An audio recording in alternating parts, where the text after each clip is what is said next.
Today on the newscast, Israel says it's taking out Iran's top weapons developer and more. Get all the breaking details next. Hey folks, welcome to the newscast. If you thought last week's exchange of blows between Israel and Iran was over, think again because Israel reportedly took out Iran's top weapons developer today in a drone strike. Now that will surely increase tensions even more in the region. We'll have all the breaking details for you. Plus, Prime Minister Netanyahu says he may be open to a Gaza ceasefire. Is that coming soon?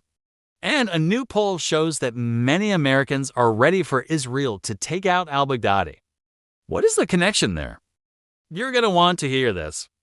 Stay tuned. Hey, look, the situation on the ground right now with this latest barrage of Iranian attack drones is dire. And that's why we're praying and asking you to pray for the land and people of Israel right now. The Bible tells us in the book of Psalms that the mountains are there to be taken by God as people, and they cannot be moved. As believers, we know that the land of Israel is not going anywhere. It is here to stay.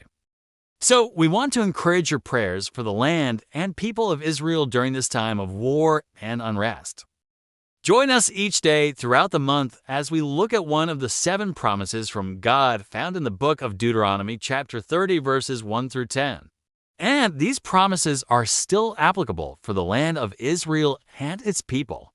Folks, we would love to have you join us every day in July at 4 p.m. Eastern Time right here on the newscast. Looking forward to it. Okay, let's get into today's news. A very busy couple of days. Of course, yesterday, Saturday, June, Iran unleashed some 40 or more rockets and mortar bombs into northern Israel near the Lebanon border. Now, Israel responded in kind. They hit back with artillery fire along the Lebanon-Israel border, reportedly killing 2 Hezbollah foot soldiers. But then Iran, or rather the Iranian-backed terror group Hezbollah, said, "Look, we were just minding our own business." These shells fell short and landed in southern Lebanon, which, of course, Hezbollah controls. And so they protested this by launching rockets at Israel from Lebanon. In response, Israel said, "Hey, listen, we only targeted empty sites." The rockets fell short of their intended target. Why did you launch rockets at us? And that's what we have right now. We have sort of tit for tat, back and forth across the Lebanon-Israel border. Now, Israel's Home Front Command has raised the alert level for that northern border to the highest level, level 4. That means basically that an imminent attack could come at any moment. There is war material being stockpiled on the Lebanese side of the border, no doubt. Iran is determined to use Lebanon as a platform to attack Israel. This is part of their ring of fire that they're trying to encircle Israel with. They already have a foothold in Syria to the north and to the south in Gaza. They've had a foothold for years in Iraq and Yemen. Now they want to set up shop in Lebanon. That won't happen on Israel's watch. And this is where things get interesting today because Israel earlier this morning carried out airstrikes in southern Lebanon near the Syrian border. Now, the purported target, and again, it hasn't been confirmed yet by Israel, but the purported target was the home of a senior Hezbollah operative involved in the planning of attacks against Israel. Now, his name is Talal Haniyeh. He is close to, some reports say, the brother of Ismail Haniyeh, a top leader of Hamas in Gaza. And apparently Israel came very close to killing him in this strike this morning. They also reportedly killed one of his bodyguards. Now, what is the connection between Iran and Lebanon? Well, first of all, the Iranian regime, its proxies rule Lebanon with an iron fist. Hezbollah, again, is backed, financed, armed, trained by the Iranian regime. They control that country. Secondly, another group, Palestinian Islamic Jihad, which is also backed by Iran, has a presence in Lebanon. They're not nearly as strong as Hezbollah, but still they would like to get in on the action and carry out attacks against Israel from southern Lebanon. So Iran is clearly directing events from Tehran. They are the head of the snake, if you will. Take out Iran's no. One bad guy, you can take out several bad guys at once. Here is the larger point. Israel is going after Iran's weapons factories and weapons developers even on Iranian soil. For example, late last week, Israel reportedly took out Iran's top nuclear scientist, Mohsen Fakhrizadeh. He was killed in a drone strike. And today, the same thing happened. It looks like Israel took out Iran's top rocket scientist. His name is Sadi Gomizadeh. Reports say he was killed in a drone strike in Tehran as well. So the long arm of Israel Defense Forces is reaching deep into the heart of Iran. They're striking at the very source of the Iranian regime's military might, particularly when it comes to those attack drones that we've been talking about so much here on the newscast. Iran is churning out these attack drones faster than Israel can shoot them down. And it seems like Israel realizes that, hey, we need to cut off the supply. Let us go to the source and take out the man who is designing these deadly drones that are causing so much havoc in the region, whether it's attacking Israeli ships, Israeli offshore gas rigs, Israeli towns, and cities. Israel is saying enough is enough. And they're taking out key members of Iran's military establishment. This past week, Prime Minister Netanyahu said that Israel has three main goals in this war that it has been waging since October 7, 2023. Number 1, destroy the terror tunnels that Hamas has dug under Gaza. Number 2, take out the leadership of Hamas, especially the political leadership of Hamas in exile in Turkey. And no, 3, destroy the Iranian entrenchment in Gaza. Iran has used Hamas as a proxy to push further into Gaza and do what Iran cannot do on its own, namely attack Israel directly.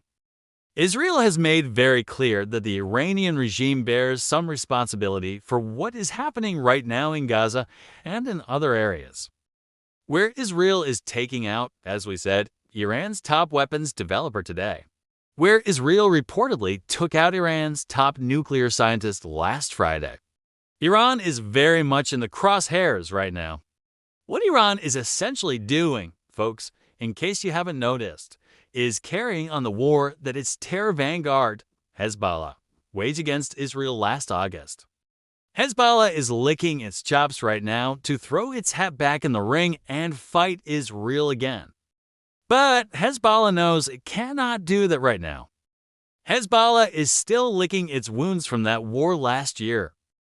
Its arsenal is depleted. It doesn't have the wherewithal to go toe-to-toe with Israel again right now. So Iran is stepping in and saying, we'll do the dirty work for you. We'll fight Israel on your behalf. And that's exactly what Iran is doing right now, attacking Israel with missiles, attack drones, really creating a nightmare scenario for the state of Israel. Here's my point. It is a two-front war.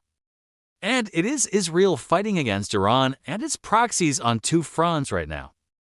And it may escalate from there. Israel has made it clear that it is prepared to face off against Hezbollah in southern Lebanon, possibly in a ground campaign there. It has made it clear that it is ready to go into southern Lebanon if necessary. So, could this turn into a multi-front war? Could we see Israel eventually facing off against Hezbollah in southern Lebanon, perhaps battling the Iranian regime in Iraq and in Syria and in Yemen, where Iranian-backed Houthi rebels are firing missiles and attack drones at Israel and at Saudi Arabia? Could this spiral out of control? Hey, the Bible talks about the latter days, the time we are living in right now. And it talks about the likes of Magog, which many believe is modern-day Iran, invading Israel. And it talks about a great northern invasion force that comes against Israel in the book of Ezekiel, chapters 38 and 39, which we've talked about many times here on the newscast. Are we seeing the beginnings of that? Is Iran assembling a coalition of nations and rogue regimes in the Middle East to come against Israel? The pieces are certainly falling in place. Stay tuned. Keep it all in prayer.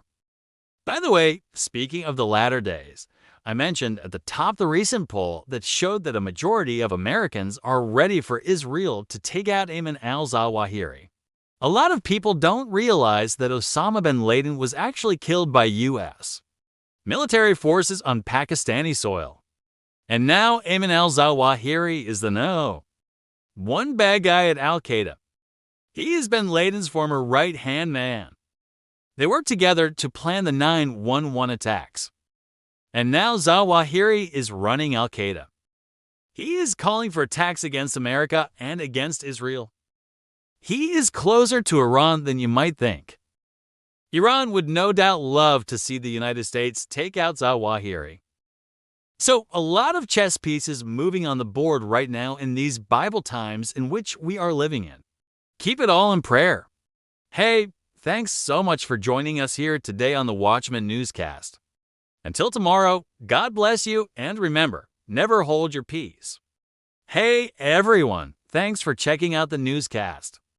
If you enjoyed this episode and want to see more, make sure you go ahead and hit the like button and subscribe for new episodes every weekday.